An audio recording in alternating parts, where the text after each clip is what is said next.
I knew the air had shifted the second he walked into the Monday morning meeting like he owned the building.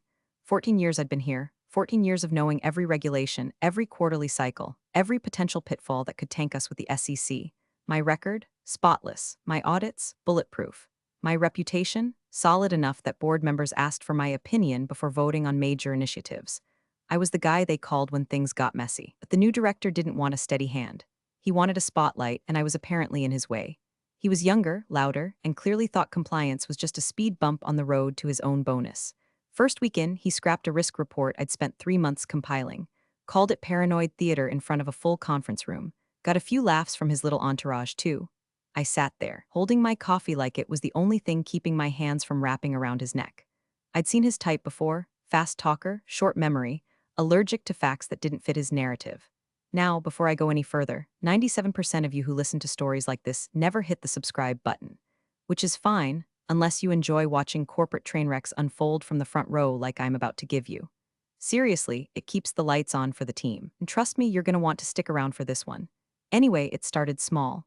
A subtle override of my recommendations here. A don't worry about the fine print there.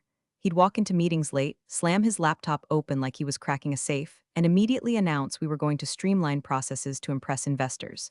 Translation: make the numbers look shinier than they actually were. I pushed back, politely at first, reminded him that every shortcut he wanted came with a paper trail, and paper trails are like landmines when you're dealing with regulatory bodies. He smiled, patted my shoulder like I was some old-timer clinging to the past, and said, "That's why we have lawyers." I didn't respond. I just noted the date, time, and exact phrasing in a file I keep for moments exactly like that. You spend enough time in compliance, learn that half the job is preparing for the day someone thinks they're smarter than the rules. The shift was fast. Within 2 weeks, my approval sign-off on major reports was no longer necessary. Projects I'd been involved in for years suddenly bypassed my desk entirely. In department updates, he'd throw little jabs, we're moving forward without unnecessary delays, and everyone knew he meant me. I kept my face neutral, but every time he did it, I made sure to remember the way he glanced at the room afterward, checking for laughs. He needed an audience for his ego. I also noticed the interns and junior analysts suddenly avoiding eye contact when I passed. Not because they didn't like me, they'd been friendly enough before, but because they didn't want to be seen as siding with the guy who was clearly in the new director's crosshairs. I've weathered storms like this before, but the speed and brazenness here were something else. He wasn't just arrogant, he was reckless. The moment I knew this was going to get ugly came during a Thursday all-hands. He presented an updated investor outlook that showed numbers I knew for fact didn't match reality. I'd reviewed the raw data myself the week before. Actual projections were lower by at least 15%. But there he was, clicking through slides like a carnival barker, promising record-breaking quarters ahead and unprecedented investor confidence. When I caught his eye mid-presentation, he didn't look flustered. He smirked, that was the tell. That was when I knew these weren't mistakes, they were calculated. He was dressing up the company for the shareholders like a used car salesman polishing rust with cooking spray. And the worst part, a few people in the room clapped. Afterward, I went back to my office, shut the door, and stared at my monitor. 14 years of protecting this company from its own ambition. And here comes a man willing to set it on fire just to make himself look good in a quarterly report. My gut told me this was just the opening act. The real damage was coming, and if I didn't start documenting every step, I'd be buried in the ashes right alongside the company. So that's what I did. Every meeting, every memo, every conveniently updated spreadsheet, I saved them, time-stamped, backed up to an encrypted drive only I could access. Not because I planned on using them, at least not yet, but because one thing compliance has taught me is this: when the match is lit, it's only a matter of time before someone asks who struck it. And I intended to be ready. It started with a line item buried in the quarterly expense breakdown, nothing flashy, nothing that would set off alarms for anyone who wasn't trained to see it. A payment to a vendor I didn't recognize, for an amount just shy of the threshold that would require board pre-approval. The kind of thing that could easily slip past if you weren't looking closely. I was looking closely. Always have. 14 years in compliance teaches you that trouble doesn't arrive waving a red flag, it hides in the quiet corners of spreadsheets. I pulled the last 2 quarters reports for comparison. The vendor wasn't there before, but suddenly they appeared twice in the current quarter under different project codes. Odd, but not immediately damning. Could have been a legitimate new contract. Could have been sloppy bookkeeping, or it could have been exactly what it looked like: someone parking money where it wouldn't draw attention. The next day, I flagged it in our internal review system and walked it over to the director's office. He was leaning back in his chair, scrolling through his phone like we were 2 minutes away from a tea time. I explained what I'd found, pointed to the patterns, and suggested we request supporting documentation before signing off. He didn't even look at the papers. Just smirked, leaned forward, and said, "We're just streamlining for investor presentations. No one cares about the background noise as long as the big picture looks good." Then he slid the papers back across the desk, like I'd just offered him a bad lunch menu. That was the moment the suspicion in my gut turned into something heavier, an awareness that this wasn't just about cutting corners. This was about building a facade. Streamlining was corporate code for hide the parts that won't photograph well, and the man in charge was either too arrogant or too dirty to care that the foundation underneath was starting to rot. That afternoon, I had coffee with Maria from accounting, a lifer like me, sharp as they come but smart enough to keep her opinions off company email. I told her what I'd found, careful not to say too much in a public place.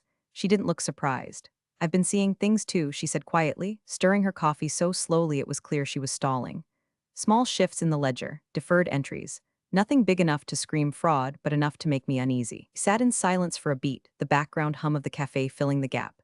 Then she looked up and locked eyes with me. "Watch your back. He's not stupid, he's just counting on everyone else being too scared to say anything." I didn't need convincing. Back at the office, I started building a private log, nothing on company systems, nothing traceable to my work email. Just a running record of every anomaly, no matter how small. Dates, amounts, project codes, the names of people who'd signed off. Patterns reveal themselves over time, and if the trend I was starting to see kept going, we weren't just looking at creative accounting. We were looking at something that, in the wrong hands, could tank not only the company but anyone who'd been in the room when those decisions were made. The thing about patterns is they have a way of growing. And this one, it was just getting started. 2 weeks later, line between sloppy and criminal wasn't just blurred, it was gone. I was in Maria's office, reviewing the draft of the quarterly report before it went to the board. Revenue looked high, too high. I'd seen the raw data from operations, and these numbers didn't match reality unless we suddenly discovered a secret gold mine under the building. Maria looked pale. She closed the door and slid a post-it note toward me like we were in some Cold War spy exchange. On it, she'd scribbled, "Director wants plus 12% for optics. Says to fix the rest next quarter." 12%. That's not a rounding error, that's fiction dressed up in a suit. I asked her if she'd already made the changes. She hesitated, then opened a hidden folder on her desktop. Inside were two versions of the report, the original and the revised one she'd been told to send. The inflated numbers were all in investor-facing summaries, none of it tied to underlying documentation that could survive an audit. "This is fraud," I said, my voice low. She nodded but didn't meet my eyes. "I know, but it's my job if I refuse. Yours too if you push back." When I got back to my office, I didn't waste a second.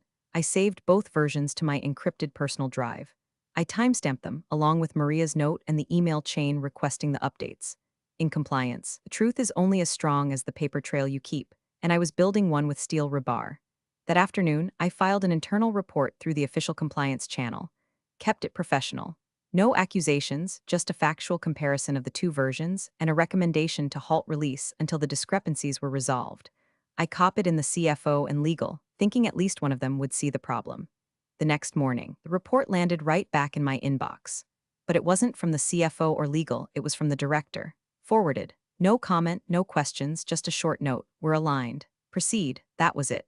Not only was my report ignored, but it was handed straight to the man I was effectively accusing. He'd just been given proof that I was watching him and documenting every move. It hit me then. I wasn't just the annoying compliance guy slowing down his streamlining.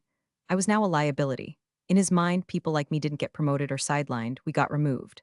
I sat there staring at the screen, weighing my options.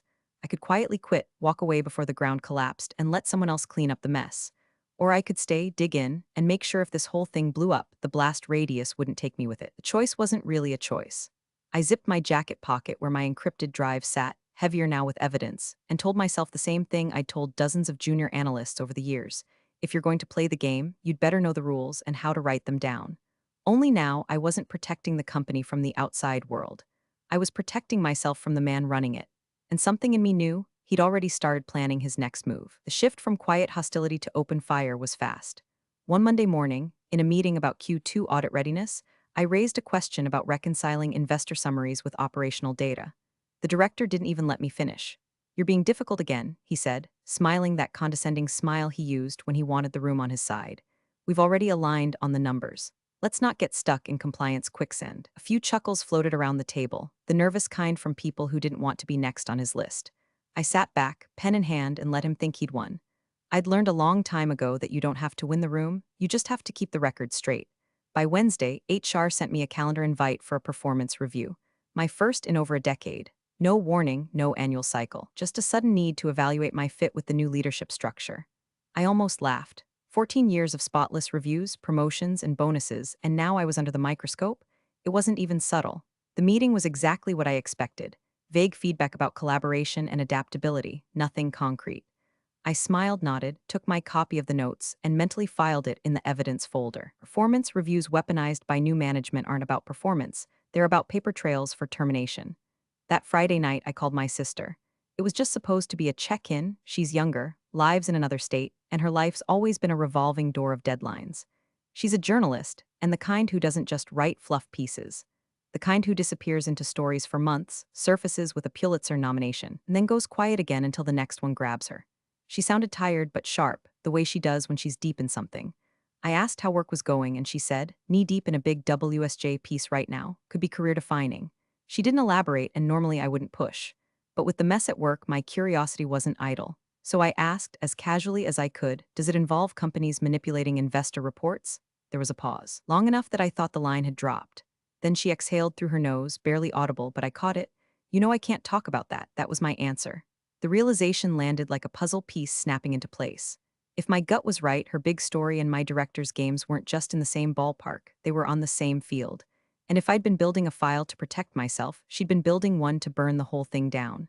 We didn't speak of it again. I changed the subject, asked about our parents, joked about her cat's habit of walking across her keyboard during interviews. But when we hung up, my mind was already turning over the implications. I'd been playing defense, collecting evidence in case I needed it to survive. Now, I saw another path, a way to go on a fence without lifting a finger in public.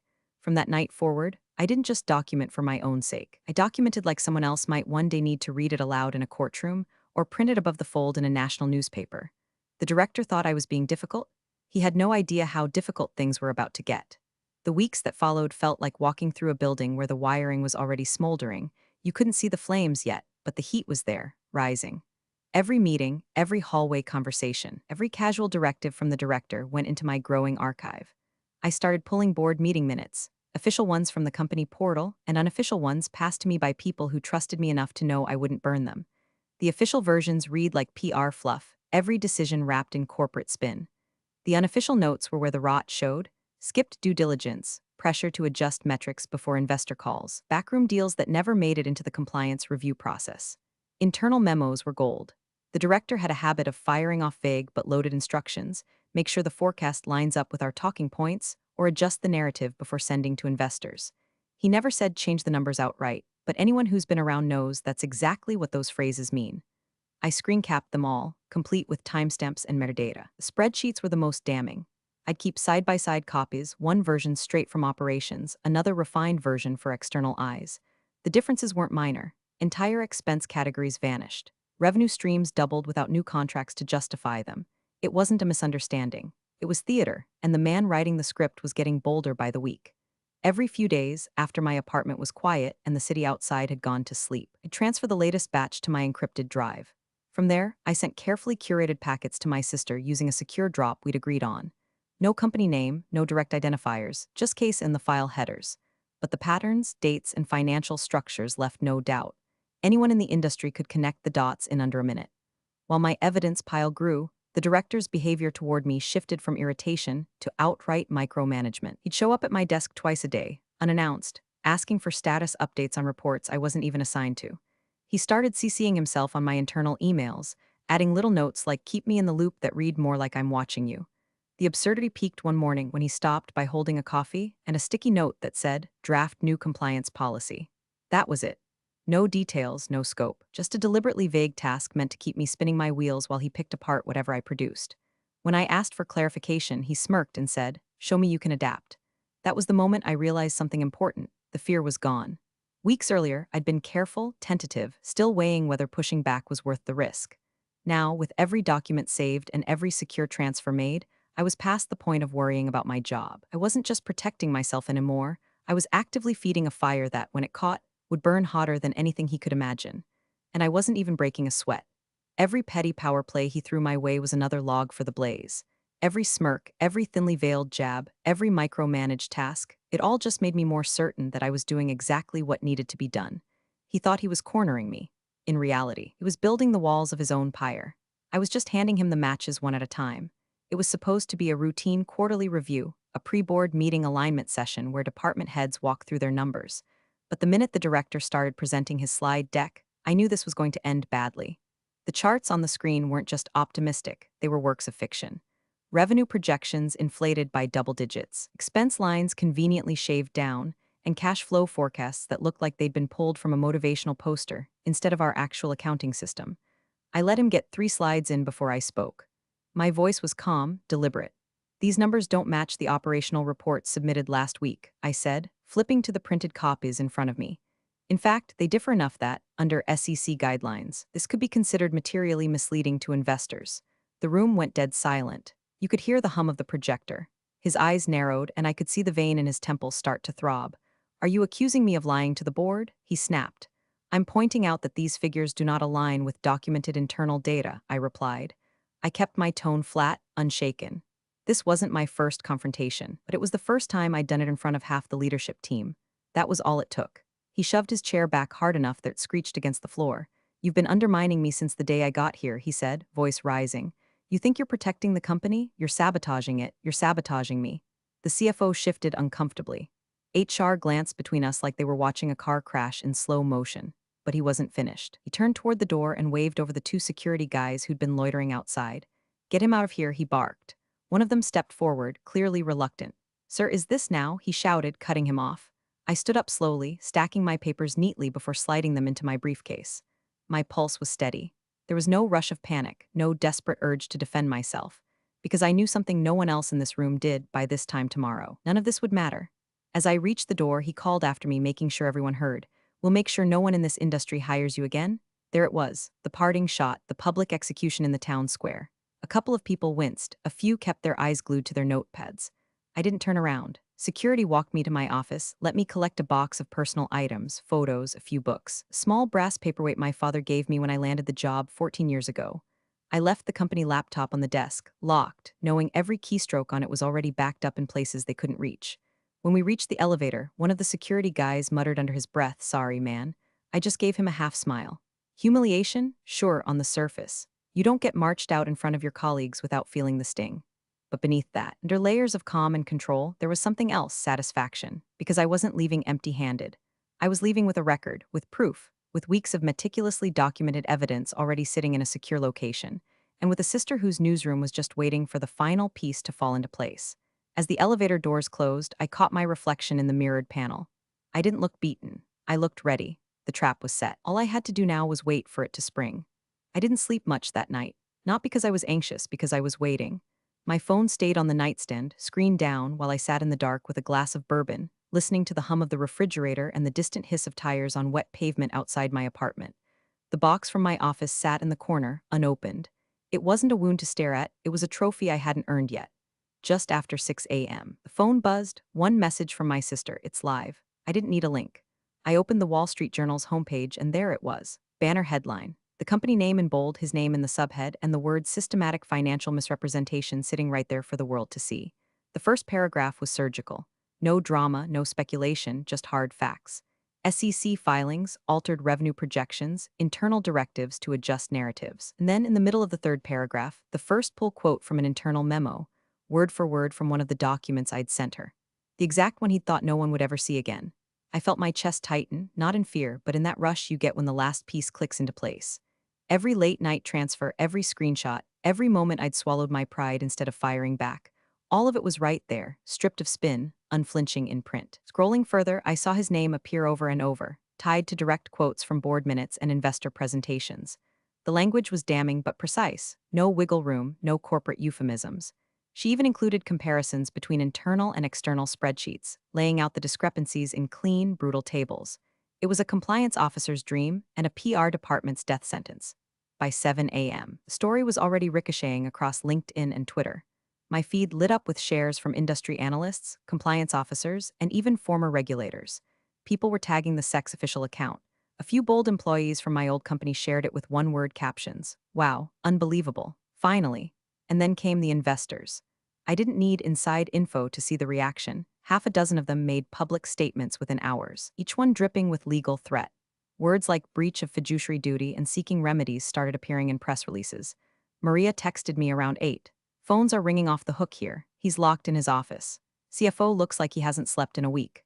I pictured it perfectly, the director pacing behind his desk, jaw tight, tie loosened, realizing for the first time that this wasn't going to blow over.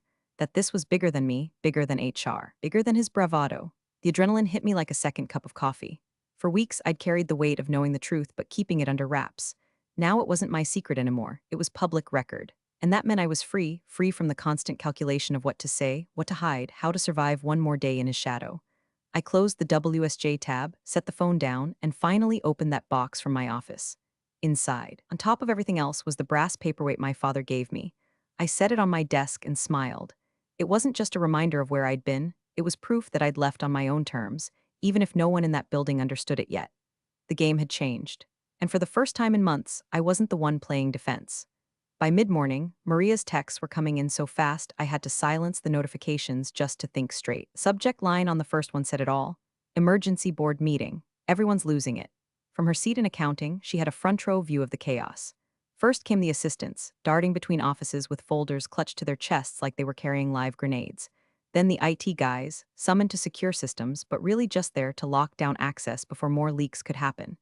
By 10, the elevator was disgorging board members in rapid succession, some with ties half done, some without jackets, all wearing the same expression, damage control mode. Maria's first update was almost clinical. Director stormed in, slammed door. CFO's already here. Legal counsel right behind him. Everyone's whispering like someone just died. 5 minutes later, voices raised. Can't tell who, director's pacing. Board chair just shook his head like he wants to throw something. Then came the one that made me sit back in my chair, grinning like I'd just heard the punchline to a joke I'd been waiting weeks to tell. First question from the chair: why does the lead journalist's byline have the same last name as the man we fired yesterday? I could see it play out in my head, the stunned silence, the quick glances around the table, the slow, dawning realization that this wasn't just bad press. This was personal. This was surgical. They hadn't just been blindsided by a national newspaper. They'd been blindsided by someone they thought they'd crushed on the way out the door. Maria's feed of texts painted a picture of a room in freefall. Legal counsel leaning in to whisper directly into the chair's ear, his face tightening with every word. Board members flipping through printed copies of the article, stopping at highlighted quotes they recognized from supposedly confidential memos. The CFO rubbing his temples like if he pressed hard enough could erase the numbers from existence. Directors trying to talk over everyone, Maria sent next. Keep saying it's exaggerated. Board's not buying it. Chair asked if he can explain the missing revenue. He's dodging. I imagined his voice getting sharper, faster, desperate for control he no longer had. This wasn't his investor slide deck. This wasn't a room he could charm with inflated numbers and buzzwords. These were people staring at the very documents he'd hoped to bury. Documents now in the hands of federal regulators and the national press. And me? I wasn't in that room. I didn't need to be. My presence was already there, ghost-like, woven into every quote, every spreadsheet, every side-by-side comparison in that article. They didn't have to see me to feel the damage. By the time Maria's last update came in, they've gone into closed session. Director looks like he's about to break something. I was leaning back in my chair, the city outside washed in late morning light. For months, I'd been the one reacting, dodging his moves, staying just one step ahead of whatever he had planned. Now, I was the shadow he couldn't shake, the variable in his equation he could never account for. He thought he'd written the ending when he had me walked out of the building. He didn't realize he'd just handed me the pen. The story was far from over. Maria's final text that day was only 3 words. He's suspended, effective immediately. No drawn-out deliberation, no carefully worded temporary leave. The board chair had apparently dropped the hammer before lunch, citing pending internal and external investigations. Everyone knew what that meant. He was done. By the afternoon, the news had already hit the wires. SEC inquiry launched. DOJ reviewing the matter. Words like cooperation and full compliance with authorities were plastered across the company's press statement, which read less like corporate reassurance and more like a confession wrapped in legalese. I didn't have to wonder if my sister was watching the fallout. She was fueling it. 2 days later, her follow-up piece dropped. This time, it didn't just name the fraud, it mapped it.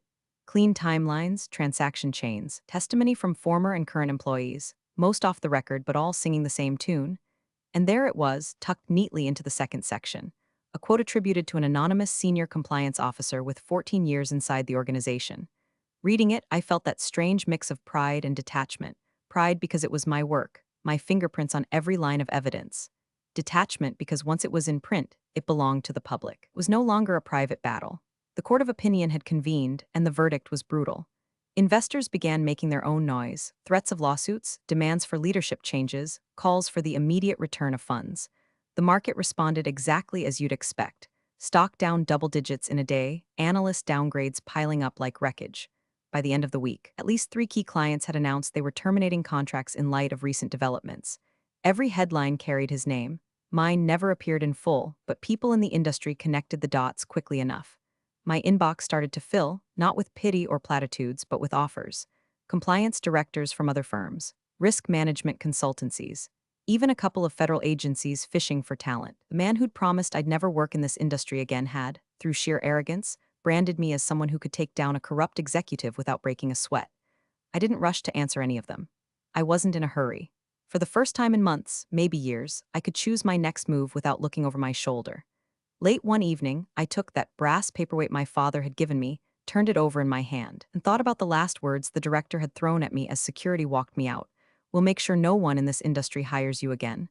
The irony tasted better than any victory speech I could have given. He'd set out to bury me. Instead, he'd written me into the short list of people in this business who could be bought, bullied, or silenced. And now, anywhere I wanted to work, I could. Thanks for watching, you cubicle warriors. Hit that subscribe button. Unless you're my old boss, then you're on your own. Revenge of the coffee pot strikes again.